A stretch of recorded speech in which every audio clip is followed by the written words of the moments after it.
Good morning, I'm at Karnak Temple. I got the bus for £1 Egyptian pound, which is 12 cents or 10 English p.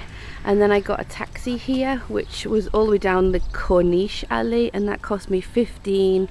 I probably got ripped off on that one. That's €2 or about £1.70. Right, I've just gone and asked the policeman here.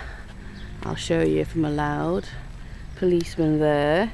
If I could take a Brompton. They said if it's in a bag, yes, no problem. Ha ha ha. So he said you can't push it, but if you can put it in a bag and push it along, that's not a problem. So next time I'm coming with the Brompton. I would have had a nice ride down the Corniche alley, no hassle.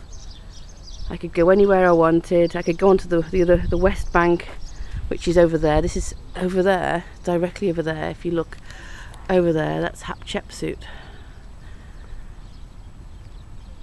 the temple. And then, yeah. So here we go. Oh, they're digging up more things. They're always digging up things here. Beat the crowds. Do it by yourself. It's pennies.